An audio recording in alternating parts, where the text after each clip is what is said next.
হচ্ছে এই পাটগুলিকে সুন্দর মতো শুকানোর জন্য নেড়ে দেওয়া। যেহেতু পাটগুলিকে ধুয়ে আনতে আনতে গতকাল আমাদের সন্ধ্যা হয়ে যায়, মাগরিবের পরে আমরা প্ল্যান করেছিলাম এগুলিকে আমরা শুকানোর জন্য নেড়ে দিব। মাগরিবের নামাজের পর যেহেতু এই কাজগুলি আমাদেরকে করতে হবে, অর্থাৎ এই পাটগুলিকে নেড়ে দিতে হবে, তাই আমরা চিন্তা করেছিলাম যে আমরা হালকা নাস্তা করে তারপর আমরা এই কাজগুলি শুরু করব, কারণ হচ্ছে এই কাজগুলি করতে করতে আমাদের অনেক রাত হয়ে যাবে। তো যেই ভাবা সেই কাজ, আমরা চলে এসেছি বাজারে আসার পর আমরা প্ল্যান করেছিলাম যে আমরা এখান থেকে ঝালমুড়ি খেয়ে বা অন্য কোনো কিছু খেয়ে তারপর বাসার দিকে যাব এবং আমাদের যে বাকি কাজগুলি আছে আমরা সেগুলি শেষ করব। তো এখানে আসার পর সবাই বলল যে আমরা ঝালমুড়ি বাড়িতে গিয়ে বানাবো, এখান থেকে সমস্ত কিছু আমরা কিনে নিয়ে যাই, অর্থাৎ ঝালমুড়ি বানানোর জন্য যেসব জিনিস আমাদের দরকার হবে সেইগুলি আমরা এখান থেকে কিনে নিয়ে বাড়িতে গিয়ে বানিয়ে তারপর খাওয়া দাওয়া করে তারপর আমরা পার্টনার যে কাজটা আছে রাত যে কয়টা বাজে সেই পর্যন্ত আমরা এই কাজগুলি করতে পারবো ইনশাআল্লাহ। আমাদের যেহেতু সকাল থেকে নিয়ে সন্ধ্যা পর্যন্ত কাজ করতে হয়, এর পাশাপাশি কোনো দিন রাত হয়ে যায়, যেমন আজকে আমাদের অনেক রাত হয়ে যাবে এই কাজগুলি করতে, এ কারণে হচ্ছে আমরা খাওয়া দাওয়ার দিকে একটু আলাদাভাবে ধ্যান জ্ঞান দিয়ে থাকি। সজীব মামার ভাষায় যদি বলি, পেটে যতক্ষণ খাবার নামক তেল আছে ততক্ষণ কাজ করার জন্য শরীর নামক ইঞ্জিন চলতে থাকবে ইনশাআল্লাহ। তো যাই হোক, আলহামদুলিল্লাহ বাজার থেকে আমরা অনেক কিছু নিয়ে এসেছি ঝালমুড়ি বানানোর জন্য, যদিও ঝালমুড়ি বানানোর জন্য এত কিছু লাগে না।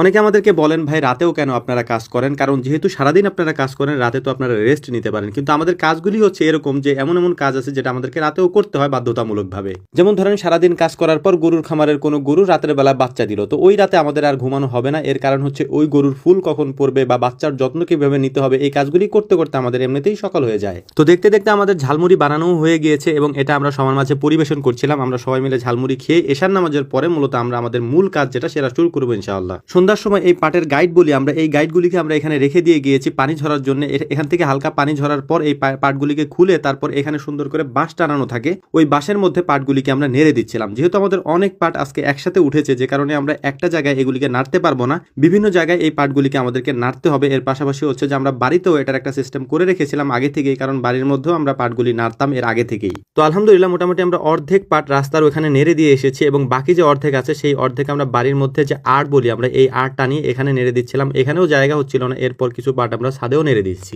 স্বাভাবিকভাবে পাট শুকাতে 1 থেকে 1.5 দিনের মতো সময় লাগে, যদি বৃষ্টি না হয় এবং বাতাসের জায়গায় যদি পাটগুলি নাড়া থাকে তাহলে 1-1.5 দিনের মধ্যে এই পাটগুলি শুকিয়ে যায়। অর্থাৎ রাত্রে যদি আমরা পাটটা নেড়ে দিই, যেমন আমরা আজকে রাত্রে নেড়ে দিয়েছি, যদি বৃষ্টি না হয় তাহলে আগামীকালকে বিকাল পর্যন্ত বা সন্ধ্যা পর্যন্ত এই পাটগুলি সুন্দর মতো শুকিয়ে যাবে এবং এগুলিকে মোড়া বেঁধে তারপর আমরা এখান থেকে নিয়ে আসবো বাড়ির দিকে। ভিডিওর মাঝখানে গুরুত্বপূর্ণ একটা কথা বলে দেই, সেটা হচ্ছে যে আমাদের কাছ থেকে যারা ঘি অর্ডার করেন অথবা কোয়েল পাখি বা যাই অর্ডার করেন না কেন, এগুলি অর্ডার করার জন্য আমাদের একটা নির্দিষ্ট টাইম আছে, রাত 9টা থেকে 10টা, এই টাইমের মধ্যেই কল দিয়েন। এছাড়া আমাদের সাথে যোগাযোগ করার আর কোনো মাধ্যম নাই। রাত 9টা থেকে 10টায় এই 1 ঘন্টায় আমরা সবার সাথে কথা বলি ইনশাআল্লাহ। আমাদের ভেরিফাইড ফেসবুক পেজ বিসমিল্লাহ এগ্রোর মেসেঞ্জারে গিয়ে আপনি রাত 9টা থেকে 10টা